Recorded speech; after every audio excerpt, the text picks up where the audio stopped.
தேவர்களையே நடுங்க வைத்த மதுரையின் போர்வாள். அந்த 3 மார்பக மர்மம் உங்களுக்கு தெரியுமா? ஒரு பெண் நினைத்தால் உலகத்தையே ஆள முடியும் என்பதற்கு சாட்சி இவள். அக்னி குண்டத்திலிருந்து ஒரு தெய்வீக குழந்தையாய் மார்பில் ஒரு போர் ரகசியத்தோடு அவதரிக்கிறாள் தடாதகை பிராட்டி. தந்தைக்கு வாரிசாக, மதுரைக்கு ராணியாக, வீரத்தின் விளைநிலமாக வளர்கிறாள்.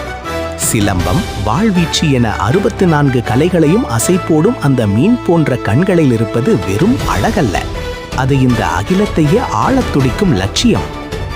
மதுரையின் அரியாசனத்தில் அமர்ந்த அந்த வீரமங்கை தன் படைகளுடன் திக்கு விஜயம் கிளம்புகிறாள். எதிரே வந்த மன்னர்கள் மண்டியிட ஸ்வர்க்கத்தின் அதிபதி இந்திரனே அவளது வாழ்வீச்சின் முன் நிலை குலைந்து போகிறான். வெற்றியின் தாகம் அவளை பனிப்படர்ந்த கைலாயத்தின் வாசலுக்கு கொண்டு செல்கிறது. பூத கணங்களையும் நந்தி தேவரையும் துவம்சம் செய்து சிவனின் கோட்டைக்கே சவால் விடுகிறாள் அந்த பாண்டிய இளவரசி. ஆனால் அங்கே காலத்தின் சக்கரம் சுழல்கிறது.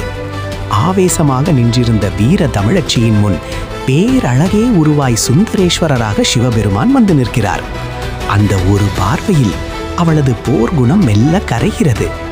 பிறக்கும் போதே அவளது மார்பில் இருந்த அந்த மர்மமான அடையாளம் சிவனை கண்ட அந்த வினாடியே தெய்வீக ஒளியாய் மறைந்து போகிறது. வீரத்தின் முன் காதல் மண்டியிட்ட தருணம் அது. வாளை கீழே போட்டுவிட்டு தனக்கு நிகரான அந்த நாயகனிடம் தன்னை ஒப்படைக்கிறாள் மீனாட்சி.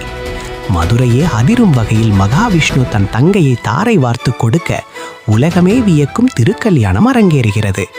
வீர அரசியாக கிளம்பி மதுரையின் தெய்வமாக மாறி இன்றும் உலகை ஆட்சி செய்யும் மீனாட்சி அரசியின் எபிக் வரலாறு இது.